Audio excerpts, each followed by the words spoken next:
ও ভাবি, কই যাও? বাসা যাই। বাসায় যাইতেছ? হ্যাঁ, তোমার হাতে কি ডি? এই যে ছাও ছাগলে, বাবা, এটা কি ঘুমাইছে নাকি তোমার বুকে? ওইটা ঘুমাইছে, দুধ খাইবো, কান্তাছে। ও রাস্তাঘাটে কি খাওয়ান যায়? ও মাটা মইরা গেছে বুঝছস, যেদিন হইছে দুইটাই সেদিনই মইরা গেছে।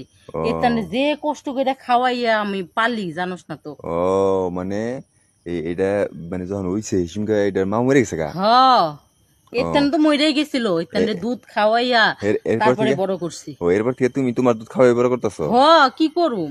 এখন মনে করো যে আদরের দুইটা ছাও, এডিও যদি ওর মার মতো মইরা যায়, কষ্ট লাগবো না? এটা তো অবশ্যই, কারণ মা মরা ছাউলা, হুম, মানে এটা যদি তুমি যদি যত্ন না নাও তাহলে নিবো কারা? হেডাই। তাই না? দেখছে কি কিসে উঠছস কে? তোমার বুক, ঘুমা ঘুমা। তোমার বুকে কি সুন্দর, মনে হয় যে তোমার বাচ্চা, তোমার পোলাপান হেরম করে এত আরামসে ঘুম পারতেছে। দেখো দেখছে। হে, এরকমই হ্যাঁ মনে হয় যে আমি হের মা। একবারে আমার কাছে আইলে ঘুমাই যাইব। আর না। এইটা একটু পাজি, এটা একটু বড়, এটা দুধ বেশি খায়, এটা পায়জামাও বেশি করে। আর ও এটা দুধ কম খায়, এটা পায়জামাও কম করে।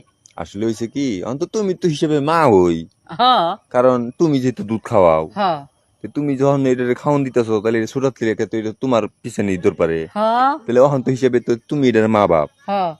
আর যেহেতু তুমি দুধ খাওয়াও তাহলে তো তুমি কি হিসেবে হইছে? মাই না।